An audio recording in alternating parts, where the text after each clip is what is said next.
Hi అండి, నేను మీ Chandrika. Welcome back to ask kitchen wonders. ఈరోజు మన కిచెన్లో టేస్టీగా పాలకూరతో మంచి రెసిపీ అయితే చూపించబోతున్నానండి.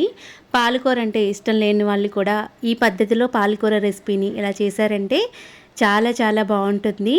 ఫ్రై రెసిపీ ఇలా ఎలా చేసుకోవాలో చూసేద్దామా మరి. ఫస్ట్ దానికోసం పాలకూరని ఒక 5 లేదా ఒక 8 కట్టల వరకైనా చిన్న చిన్న కట్టలు తీసుకొని నీట్గా 2-3 సార్లు శుభ్రంగా వాష్ చేసేసి ఇలా తురిమేసి పక్కన పెట్టేసుకోండి. పాలకూర ఫ్రై మరింత రుచిగా రావడం కోసం ఇక్కడ 2 టేబుల్ స్పూన్ వరకు పెసరపప్పు తీసుకొని ఒక గంట ముందుగానే నానబెట్టేసుకొని పక్కన పెట్టేసుకోవాలండి. ఇప్పుడు ఫ్రై రెసిపీ ఎలా చేసుకోవాలో చూసేద్దాము. ఒక కడాయిలోకి 1 టేబుల్ స్పూన్ వరకు ఆయిల్ వేయండి. ఆయిల్ కొద్దిగా హీట్ ఎక్కిన తర్వాత పోపు దినుసులు మినపప్పు, శనగపప్పు, జీలకర్ర, ఆవాలు కలిపేసి 1 టేబుల్ స్పూన్నర వరకు పోపు వేసుకోండి. కాస్త పోపు ఎక్కువ ఉంటే బాగుంటుందన్నమాట ఈ ఫ్రైలోకి.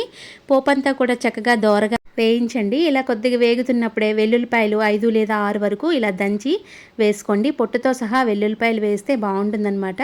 వెల్లుల్లిపాయ క్రిస్పీగా వేగేంత వరకు కాస్త 2 నిమిషాల పాటు చక్కగా వేయించండి.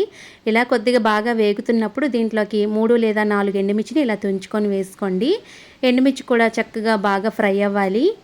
ఆకుకూర రెసిపీకి ఈ పోపు అంతా కూడా చక్కగా వేగితేనే ఆ అరోమా అంతా కూడా ఆకుకూరకి బాగా పట్టి ఫ్రై రెసిపీ అయితే చాలా బాగా వస్తుందన్నమాట. ఒక ఉల్లిపాయని చిన్న ముక్కలుగా తరుక్కొని ఇలా ముక్కలుగా కట్ చేసుకొని వేసుకోండి. అలాగే ఒక 2 రెమ్మల వరకు కరివేపాకు కూడా వేసేసి మంచి గోల్డెన్ షేడ్ కలర్ వచ్చేంత వరకు ఉల్లిపాయలని చక్కగా వేగనివ్వండి. ఉల్లిపాయలు కొద్దిగా వేగేటప్పుడు ఇలాగా 1/2 టీ స్పూన్ వరకు కొంచెం పసుపు వేసుకోండి. అలాగే 1 టేబుల్ స్పూన్ వరకు ఉప్పు కూడా వేసుకోండి. కాస్త చూసుకొని వేసుకోండి. పాలకూర ఫ్రై చేసేటప్పుడు కాస్త ఉప్పు తగ్గించుకొని వేసుకోవాలి. మనం తీసుకున్న కూర క్వాంటిటీకి ఈ ఉప్పు అయితే నాకు సరిపోతుందన్నమాట. మరీ ఎక్కువ ఉప్పు అయితే మనకి తినడానికి అంత బాగోదన్నమాట. కాస్త ఉప్పు తగ్గించుకొని వేసుకోవాలి పాలకూర ఫ్రై చేసేటప్పుడు. చక్కగా ఇలా వేగిన తర్వాత మనం తురిమి పెట్టుకున్న పాలకూర మొత్తాన్ని కూడా ఒకేసారి వేసేసేయండి. వేసేసి లో ఫ్లేమ్లో పెట్టండి. లో ఫ్లేమ్లో పెట్టి ఈ ఆకు మొత్తం కూడా ఒక 5 నిమిషాలు వేయించామంటే చాలు, చక్కగా వేగిపోతుంది ఈ పాలకూర. ఎక్కువ టైం కూడా తీసుకోదండి. 10 నిమిషాల్లో చేయగలిగే ఈ పాలకూర ఫ్రైని ఇలా ఒక్కసారి నేను చేసినట్టు చేసి చూడండి. ఆకు మొత్తం వేసేసిన తర్వాత 2 నిమిషాలు ఇలా వేయించామంటే చాలు, ఆకు మొత్తం కొద్దిగా దగ్గరికి డౌన్ అవుతుందన్నమాట. ఇలా అయిన తర్వాత ముందుగా మనం నానబెట్టుకున్న పెసరపప్పుని నీళ్లు వంపేసి ఉత్తి పెసరపప్పును మాత్రమే ఇలా వేసేసుకోండి. కొద్దిగా కూర వేగిన తర్వాత ఇప్పుడు లో ఫ్లేమ్లో పెట్టి మరొక 5 నిమిషాల పాటు చక్కగా వేయించుకోండి. పెసరపప్పు అనేది కొద్ది పలుకుగానే ఉంటే తినేటప్పుడు మనకి బాగుంటుందన్నమాట.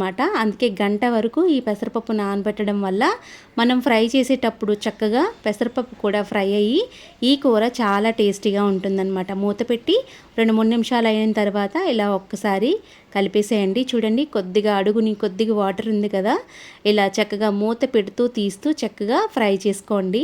అడుగున వాటర్ కొద్దిగా డ్రై అయ్యేంత వరకు ఈ ఆకుని ఫ్రై చేస్తే చాలు. అంతకంటే ఎక్కువ ఫ్రై చేయనవసరం లేదనమాట. ఇలా 2 నిమిషాలు మూత పెట్టి చూస్తూ చక్కగా ఇలా ఫ్రై చేసేసుకొని చక్కగా చూడండి, ఇప్పుడు నేను చూపిస్తున్నాను కదా, మనకి పూర్తిగా డ్రై అయిపోతుందన్నమాట. ఈ టైంలో మీరు కొద్దిగా ఉప్పు చెక్ చేసుకొని ఉప్పును కూడా యాడ్ చేసుకోవచ్చు. నాకైతే మనం వేసిన ఉప్పు అయితే సరిపోతుందన్నమాట.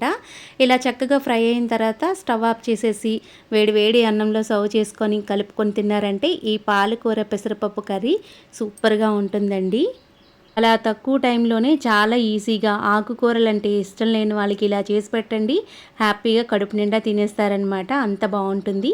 నచ్చిందా మరి? నచ్చితే ట్రై చేయండి. ట్రై చేసి మీకు ఎలా కుదిరిందో నాతో కింద కామెంట్ సెక్షన్లో కామెంట్ కూడా చేయండి. మరిన్ని టేస్టీ అండ్ సింపుల్ రెసిపీస్ కోసం ఆస్క్ కిచెన్ వండర్స్ ఛానల్ని సబ్స్క్రైబ్ చేయండి. Thanks for watching.